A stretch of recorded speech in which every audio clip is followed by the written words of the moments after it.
Hello, thanks for joining me.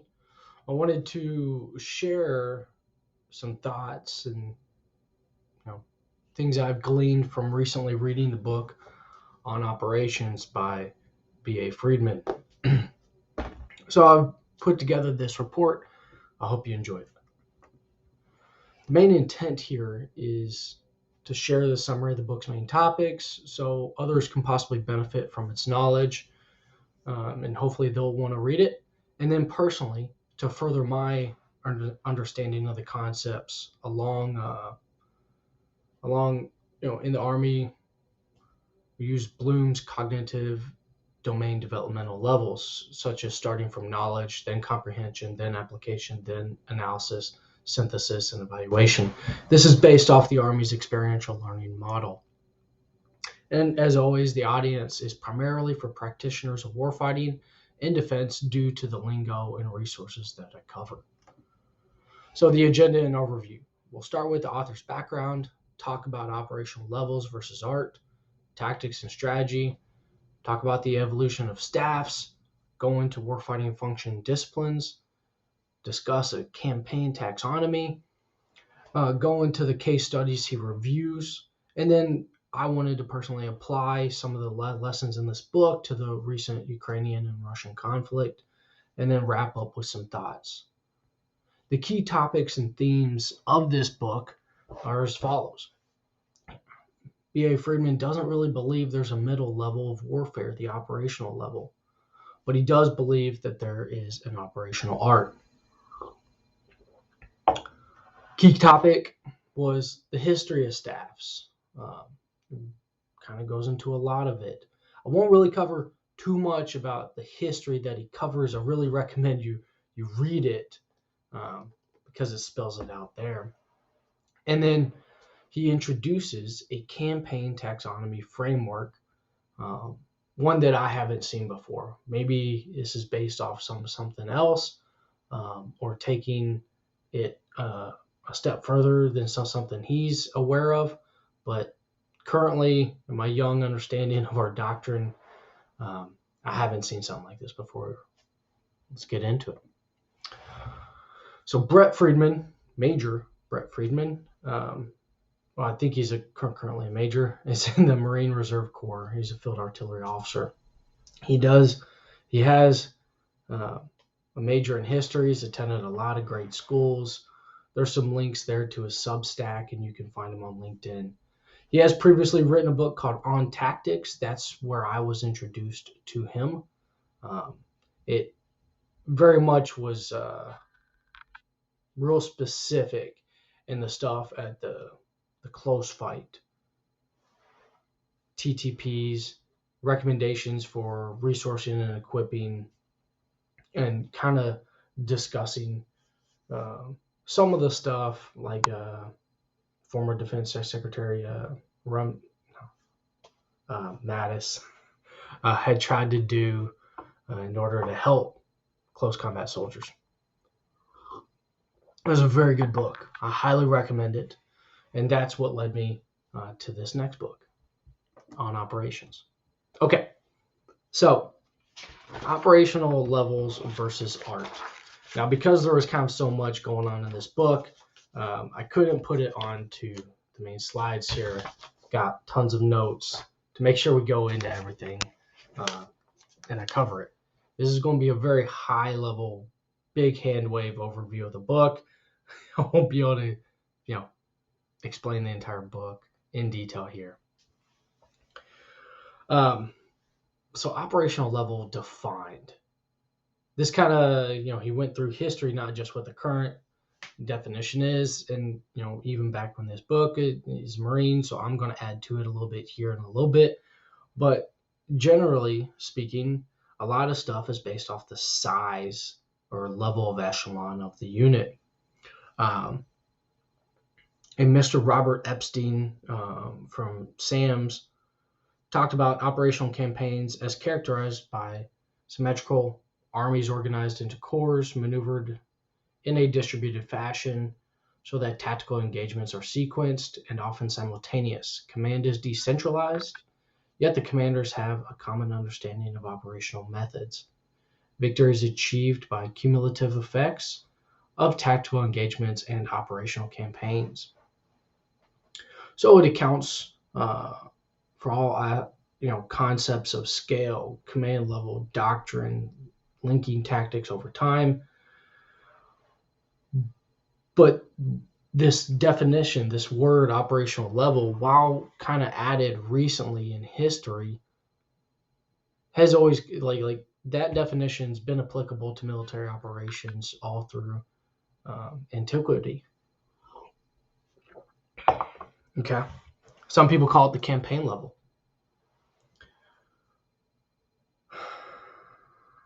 The 1982 FM 100-05 airland battle ties the operational level and the tactical level to command levels. So the lower echelons of command, tactics, the higher operational.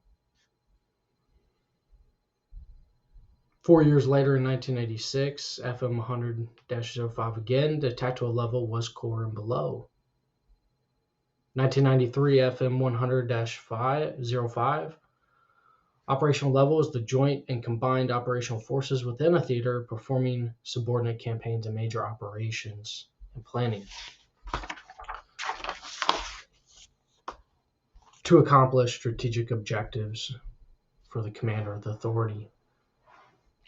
Okay. So as you can kind of see there, there's some stuff linking, strategy. A lot of stuff's linked to the size of the echelon. Now, kind of moving on to operational art.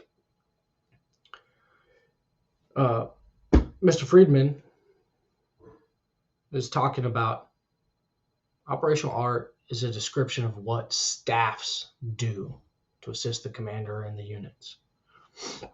The U.S. Air Force, operational art, planning and employment of air and space assets to maximize their contribution to the combatant commander's intent.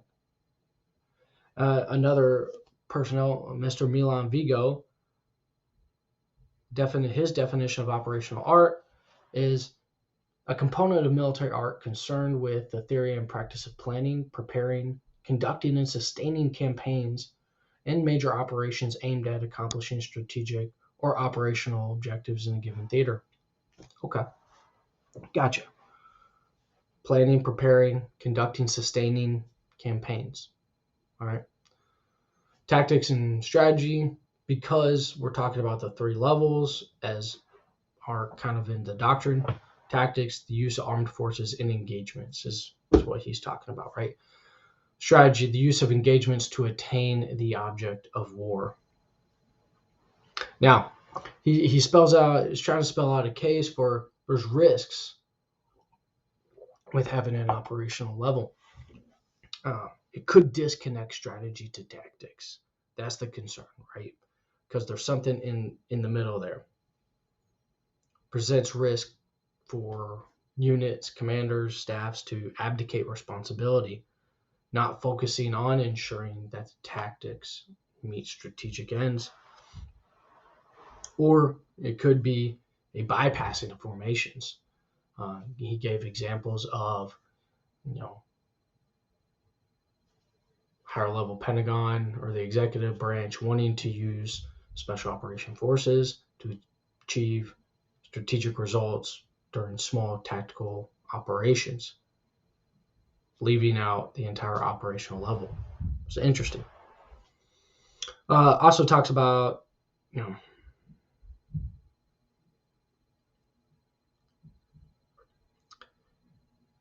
there's an interaction between tactics and strategy that Mr. Friedman is talking about. It's what produces a synthesis. Tactics imposes a political end state on the opponent, achieving the strategy.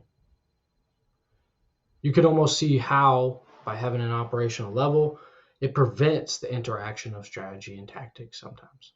That's his concern. Okay. Moving on to number 2. What does the Army say? I wanted to, in addition to reading good info he's putting out, double check myself, right? So ADP 1-0. It talks about linking the tactical employment to strategic objectives. Operational level, headquarters, talking about echelons again, right? ADP 1.0 talks about the headquarters focus on 1 of 3 roles: creating strategies, synchronizing and sequencing battles and engagements, and conducting tactical tasks. Okay. One key thing I did find good to note. So it talked about the levels of warfare not being confused with effects. Effects can be strategic, operational, tactical, generated by any echelon or even individual. This almost sounds like a case for not having an operational level, linking tactics directly to strategy.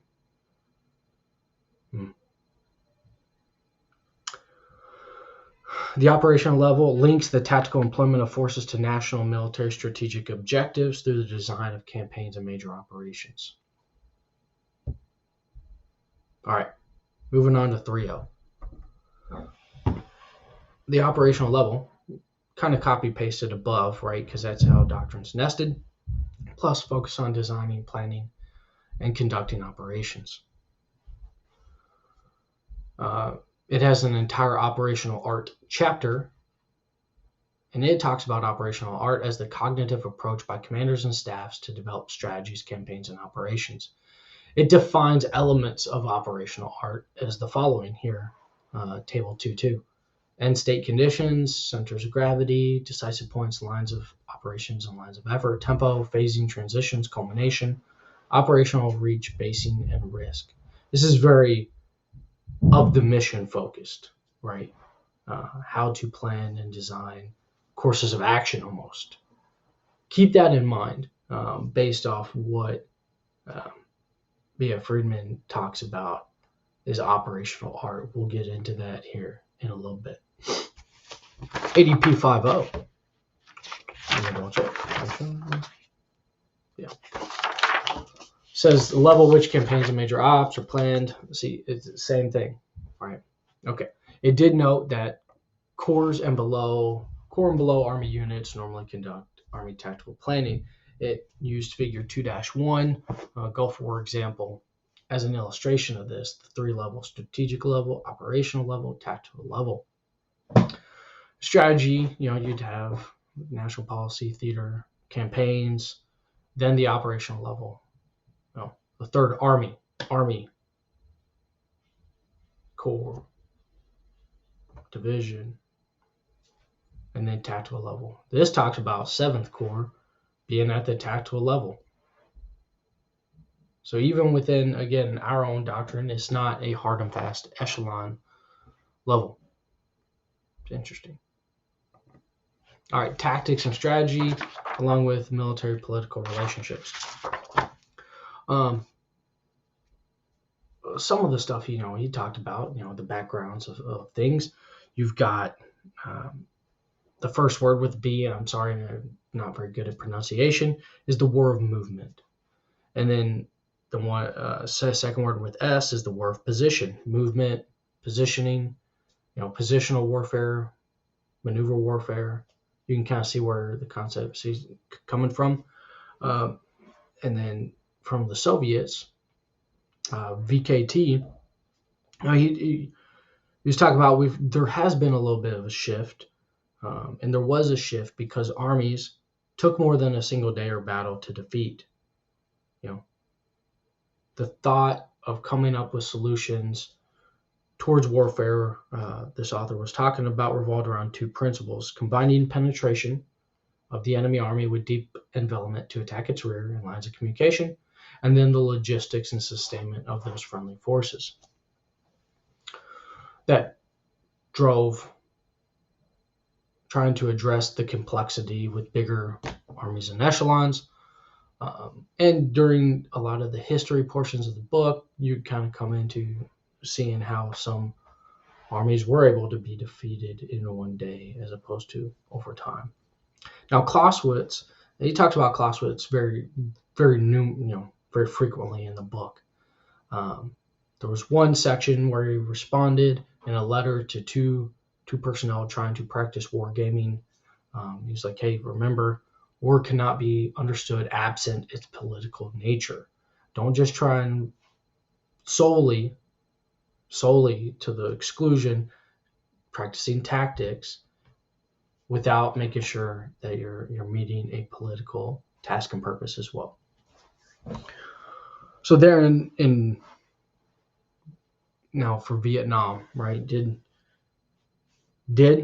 civilian policymakers and military leaders understand the limitations of military force? That no amount of American violence could address the differences between the North and South Vietnamese? Did the civilian leaders understand that the North Vietnamese weren't the same type of true communists as China or the Soviets were? Hence, China going to war with them after we left. Like, seems like there was missed opportunities to either, go down different paths. Kind of got going into the battle and the fight because we're just in the battle and the fight. He kind of talks about, it seems like the civilian military leaders are kind of adrift, right?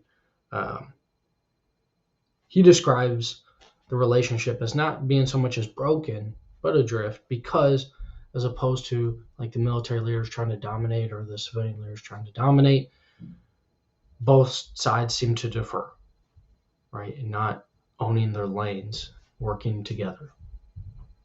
It's very interesting. As a thought or request for information,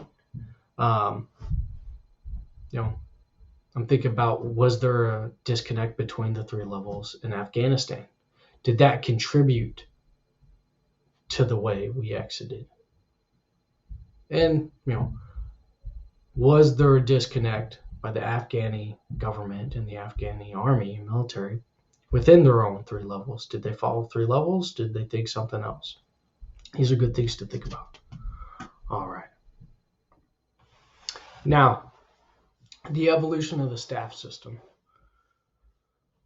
It really goes into, from some of the proto-staffs through Napoleon, through Prussia, through the Soviet Union, the German Imperial Army, and talks about their development over time, things they added, more dot mil PF type stuff. In addition or as opposed to like specific what each staff function does here at the beginning. So he was talking about, staff system was created to address the very issues that the concept of operational level of war claims to address, but it does so in a tangible way instead of just foisting theoretical concepts into the mix. Like, hey, you're talking about there's got a lot more complexity, a lot more numbers, starting to be more sustained over time operations, potentially. And we need people to help take care of these things very tangibly, very real. These aren't some things to just discuss at the coffee table.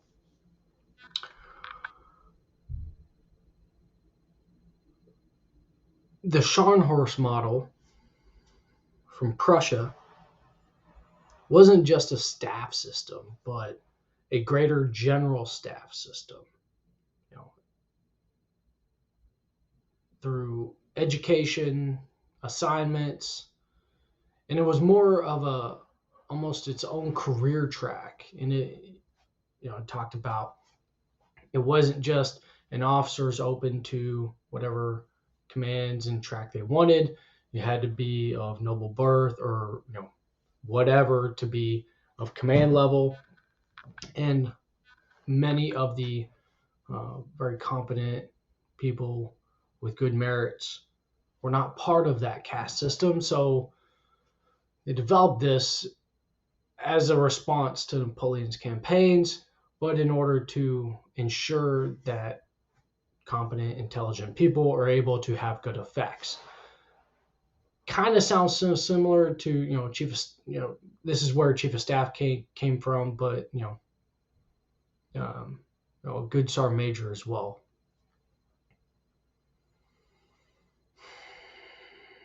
At the corps and division levels, they comprised 4 sections: tactics, strategy, administration, logistics, and fire support. Trevor Dupuy identified 10 traits within the Scharnhorst model. There was selection, examination, specialized training, emphasis on historical study, inculcation of the initiative, responsibility, goal. There were goals of technical proficiency, objectivity in analysis, regeneration, and a leavening process. The Scharnhorst model, the Prussians and Germans afterwards were very much movement focused on logistics and sustainment, not so much the sustainment of the army over time. There was a lot of foraging going on still. So the movement, they built out a lot of rail systems, but everything to continually sustain the army after that wasn't quite as fleshed out as much. Also, later on, the desyncing of the general staff from the civilian leadership within Germany kind of created a schism to where the civilians weren't able to check the general staff and ensure that their strategies and tactics meshed with the political end states, the purposes. All right. That caused some rifts and led to inefficiencies, and we can see what history. The U.S. Navy. The U.S. Navy did the first attempt at a general staff system in 1898. For example, likewise in time, just kind of for considerations. The warfighting functions, disciplines. All right. So Mr. Friedman is talking about, he's saying there's more warfighting disciplines of an operational art. Very similar, a la the warfighting functions, but with some slight permutations. Now, you didn't quite necessarily say this is to scrap the warfighting functions, but this may be a more logical way to organize operational art. Operational disciplines should enable tactics. That's the baseline, the core foundation of where he's coming from. Okay. Over on the right-hand side, you can see we've got the warfighting functions and elements: combat fire, movement, maneuver, intelligence, fire, sustainment, protection, and then command and control. With the extra combat power of wrapped in the, I call it being wrapped in the blanket of leadership, information, mission, command to help, feel nice and warm. Here's how he would adjust it. He's got a new addition: administration, management of friendly forces, right? Sustaining the resources of the unit physically, mentally, morally. In the Army, this calls back to me, our command and staff meetings. He very much emphasized how important this is. And, how it can cause issues, right? Like, we all know when there's toxic leaderships or unhealthy command climates. So it is important. And he talks about good administration does little to increase the satisfaction. It only maintains it. I don't know if he's talking about like increasing satisfaction just as like a baseline from like what good satisfaction would be, like, taking it further, right? Or if he's literally talking about like baseline satisfaction from not feeling great. I imagine that, soldiers, airmen, seamen, Marines, everybody's here to do their jobs, right? You get a lot of satisfaction from that. In addition to that, right, if we don't have good administration, good award system, efficiency, personnel moves, meritocracy in assignments and evaluations, pays on time, issues are addressed promptly, um, you know, discipline is administered fairly, right, and with due process, that will eat away at the baseline, but it won't replace the baseline satisfaction a person gets from doing their job. Infantrymen, if the Army was just great at administration but not good at infantry tasks, I would have a satisfaction issue. That's where I think he's coming from. So you need to make sure you've got that squared away, and then you got the other satisfaction from your own warfighting function area. All right, sorry for that. Information, right? Pretty much the same. Coordination, aka operations, aka movement maneuver. All right, that's pretty much the same. Fire support, pretty much the same. Logistics, sustainment. Now, movement there between coordination, right? We're talking kind of the same thing, kind of a little different.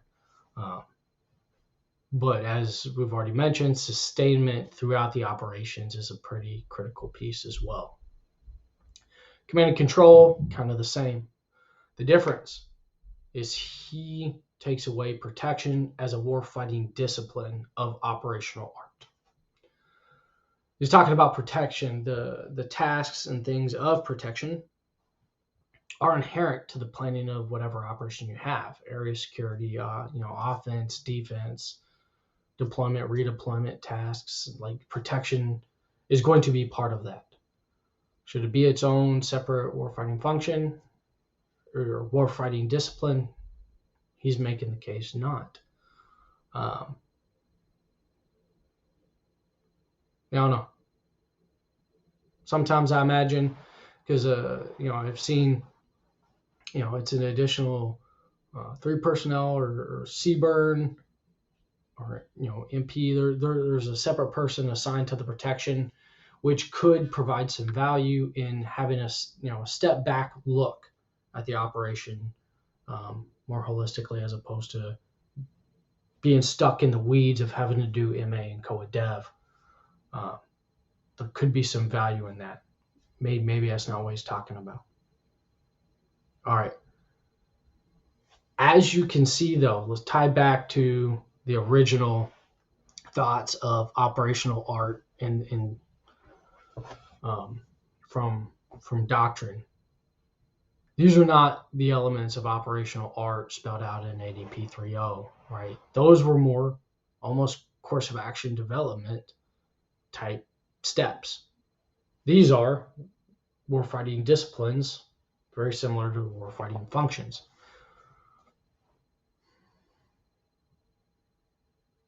Things to think about. Good stuff. All right, moving on to the last big area he talked about. That was a campaign taxonomy. This campaign taxonomy is a combination of people such as Clausewitz, Archer Jones, and Hans Delbrück. Okay? He wanted to create a framework to understand and find positions of advantage and weakness given campaign types, right? How, so we kind of talked about the history of staffs, how staffs are organized, what type of doctrine they kind of follow. Here's some additional new info to be better at campaign planning.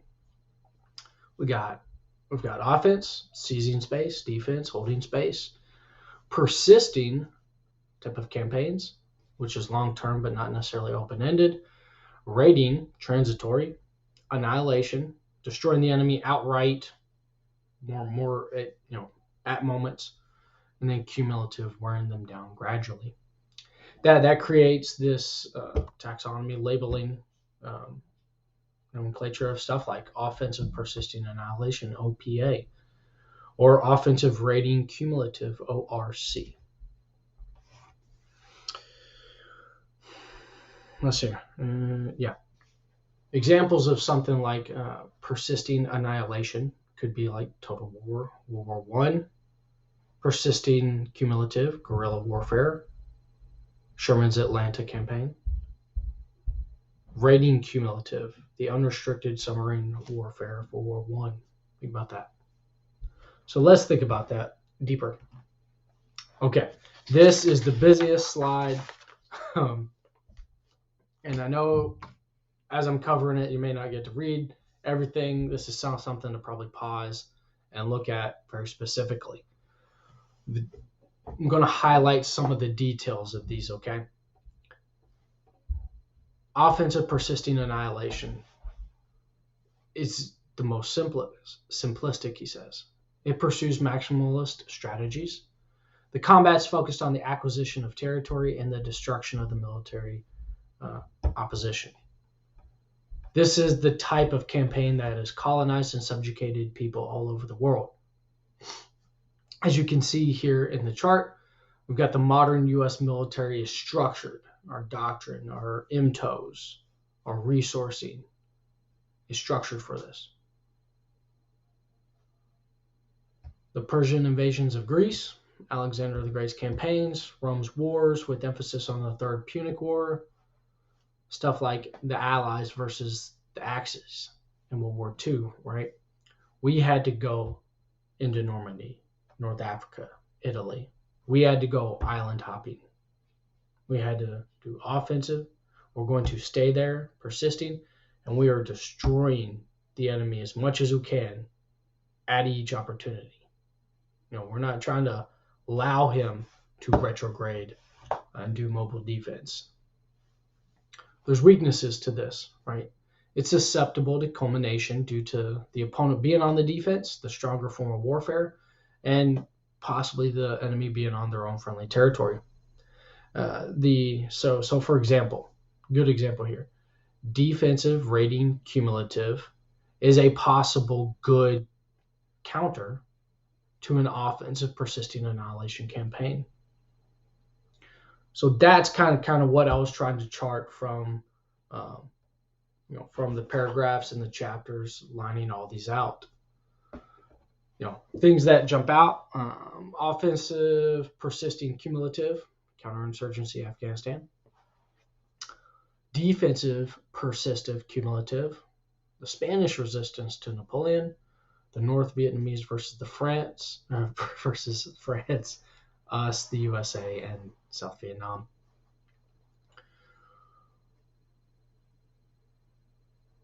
I want to also highlight,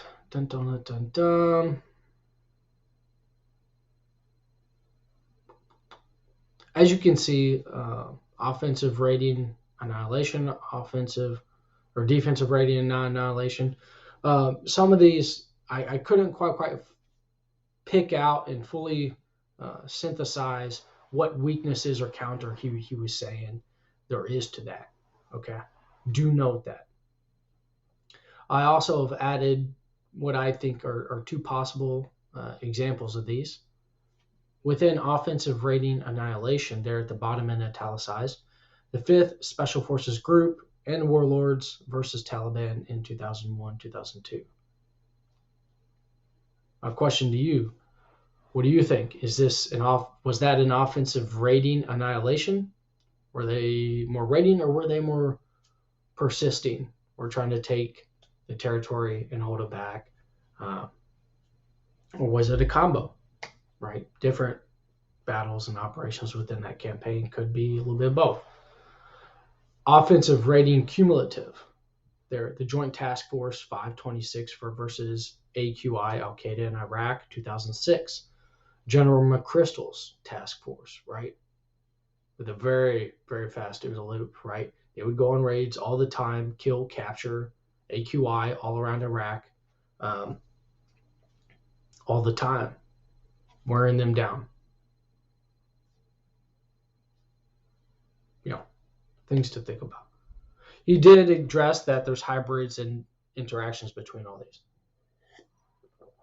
Mao Zedong, he started with defensive, persisting, cumulative, then went offensive, persisting, cumulative, and then offense, persisting, annihilation at different points in time as needed. And there's transitions to all these, right? You can't really win with just a defensive, persisting, cumulative. You have to probably transition to the offense in order to complete the campaign. Okay. Now, he really uses a couple case studies at the end of the book in order to solidify some of the concepts he's talking about with the campaign taxonomy. The first one was the Austerlitz campaign in 1805. Then he goes into the Königgrätz campaign, 1866, the Atlantic campaign in 1914, the Battle of Britain, 1940, Operation Watchtower, 1942. He does go through each of these, emphasizing and discussing each of the warfighting disciplines as a concept he talked about, right? They're pretty good. I think case studies on the concepts, application, pros and cons of different parts of the taxonomy, OPC, ORA, yada yada, and then trying to make a case for where like administration came into assisting the operation or not, the campaign. Okay, getting close to wrapping up. Thank you for sticking so long if you're still here. I wanted to try and apply this to the current Russian-Ukrainian conflict as of what started in February 2022. So actually I want to go through different phases, methods of the war so far, and then kind of talk about overall. So the first phase, right, the Russian offensive phase, where they had multiple axes of advance, there to the north in Kyiv, Kharkiv, the Donbass. We'll talk about Mariupol and Kherson, Odessa, right? What do you think the Russians were doing, right? I'd like to make the case that I think it was offensive raiding annihilation. They were planning to destroy whatever enemy force elements they came across. It was offensive, but I think it was raiding. I think that they were trying to, get to Kyiv, force a political change, as opposed to trying to, from the beginning, occupy the entire country, right?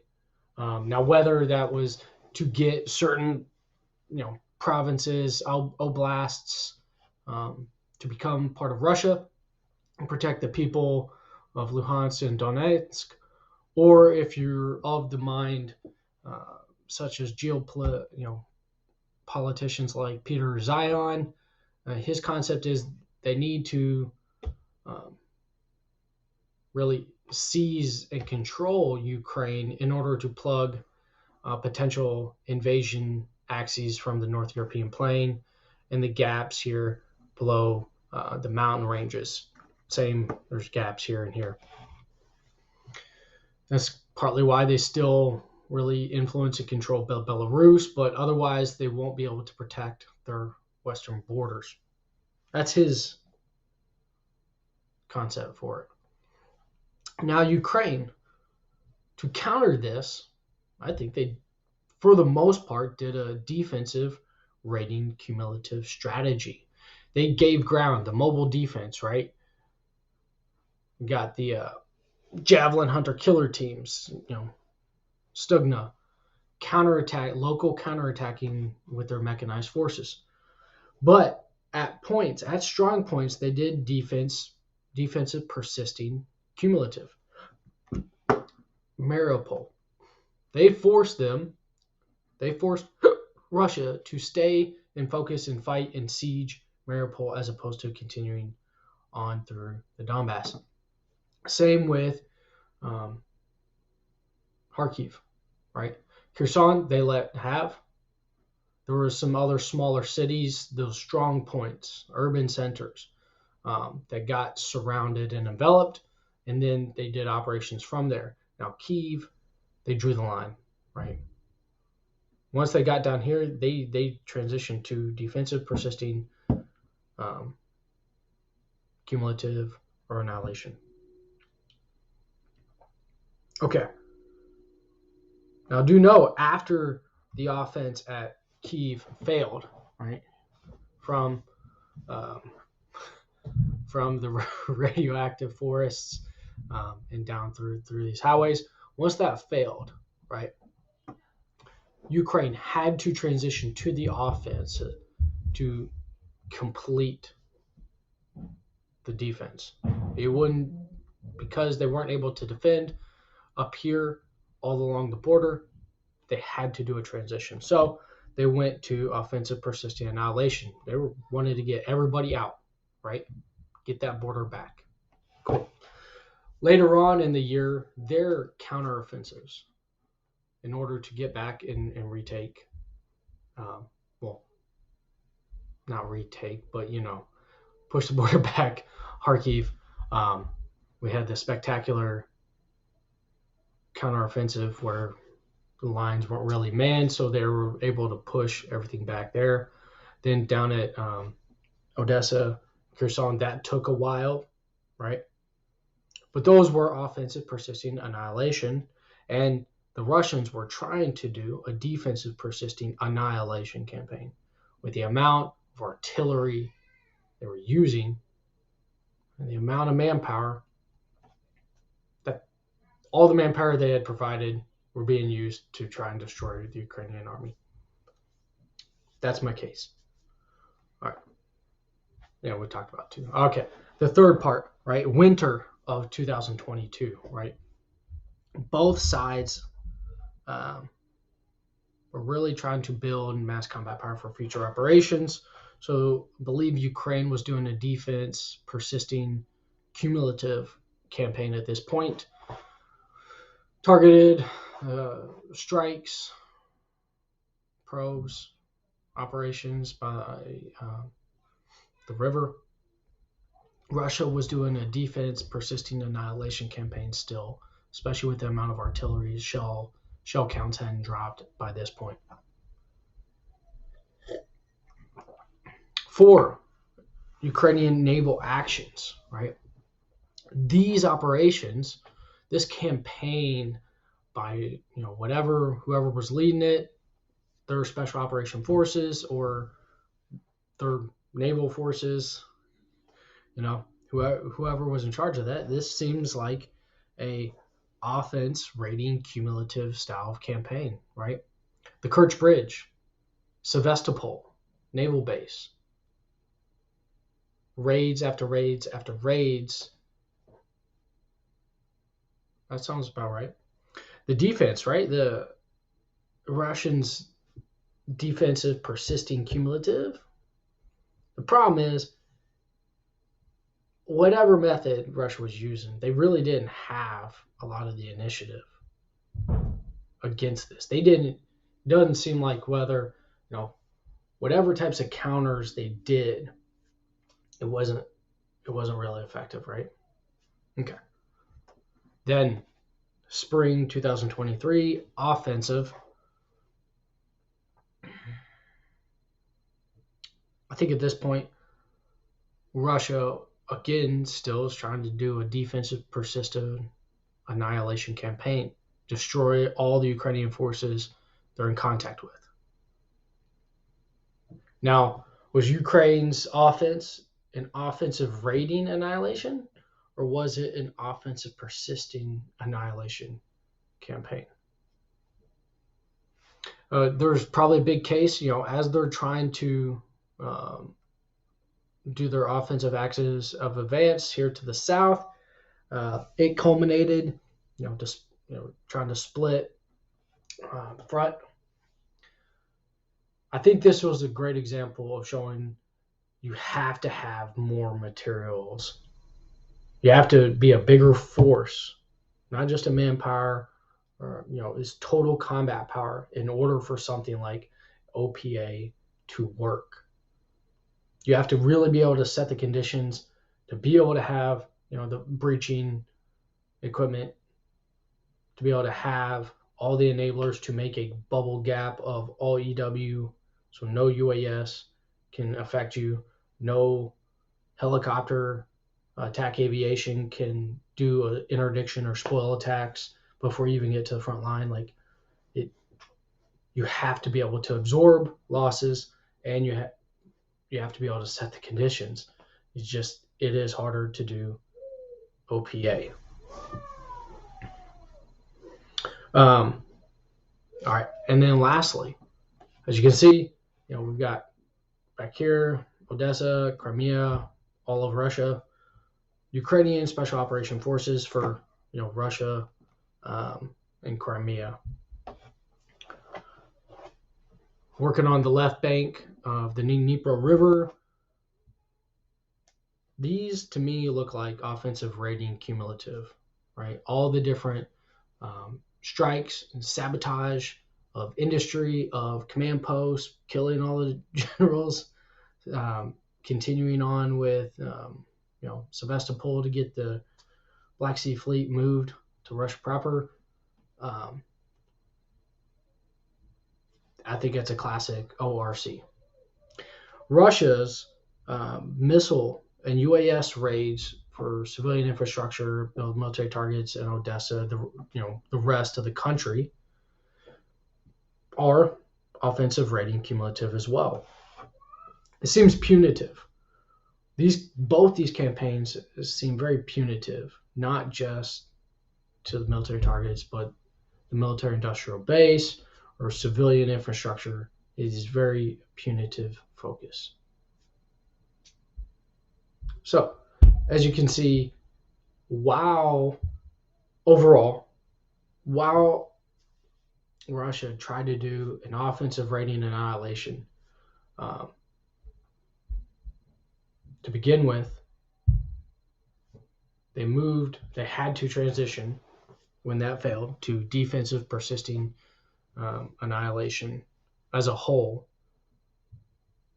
or some small parts. They've tried Avdiivka, Bakhmut, offensive persisting annihilation campaigns. For the most part, at the beginning,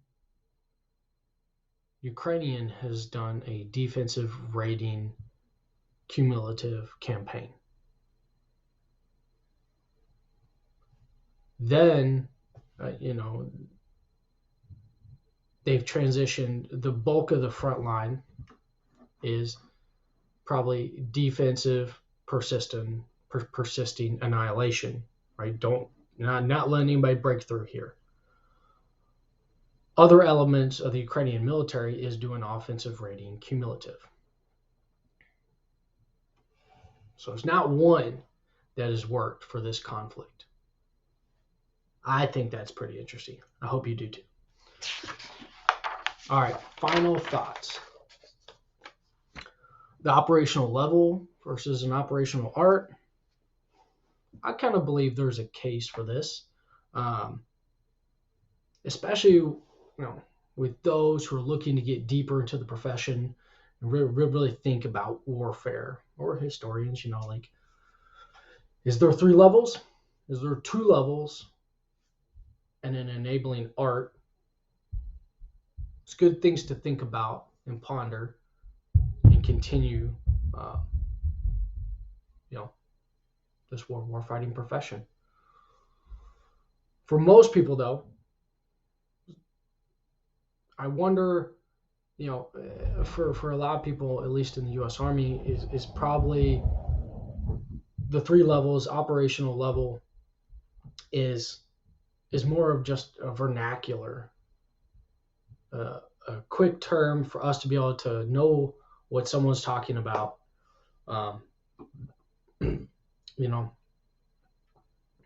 Whether it's brigade through corps or division through theater, army. If that's the operational level, then it's at the echelon. It just kind of orients people on what we're talking about. I think low level, don't think too deep into it type thinkers are going to say that, hey man, it's just an echelon thing, man. So we know what we're talking about. Don't think too much about it. For those who get hung up on trying to understand the concepts and talk very specifically and concisely about task purpose and graphics, right? Because I guess as we've seen, deep has very specific definitions. Trying to apply those to different echelons. Some people can get hung up on the word, and what the words mean. A campaign taxonomy. Why? Why kind of have this in the book? Spent so much time focusing on the history of the staffs, trying to make an argument for no operational level, and then throws, oh, by the way, here's a taxonomy framework to use. And the book is really more about how we conduct operations, staffs, commanders, where it comes from, things to think about, and things that'll help you. It's everything. It's not just focused on the one topic. So do understand going into this book that there's multiple topics and things to consider and think about. I really think that the taxonomy framework is valuable. I think this is good stuff to go forward. I think it needs further fleshing out. We need more research and thought and analysis on this. You write references a few times to the DuPuy Institute. They do and have built a lot of databases on the nature of warfare over the years. I wonder if they may be able to use this taxonomy to glean some insights from it. And experiential practice. How? The next step, the next actions, call to action here. Like, how am I going to take this further? Because I probably can't understand all the different taxonomies, pros and cons, without practicing it. How am I going to practice it? Is that, I'll get a few reps, maybe at staff X's, CPX's, warfighters. But is that using something like Hearts of Iron 4 or Command Modern Operations game? Is it the analog board game war games? Those seem like those are opportunities to definitely practice such taxonomies. I'll be thinking about that. I challenge you to think about that. It's not just thinking about these things, but in order for application, in order to be competent at knowing which to use, you should probably practice it. Find ways to practice it. That's what I'll be trying to do. Now, lastly, a book reading TTP that I kind of noticed and just wanted to share. I was doing SRP a couple weeks ago and rereading this book in order to put this together. As we're hurry up and waiting in line forever, I was like, hey man, I'm going to stop thinking to myself, stop looking at my phone. I'm going to read this in line. That's a good opportunity. I share it not to virtue signal or toot my own horn or anything, but it was interesting because it spurred conversation with a bunch of other soldiers. They took the book down, looked it up on Audible, or see if they could check it out. Because it's good.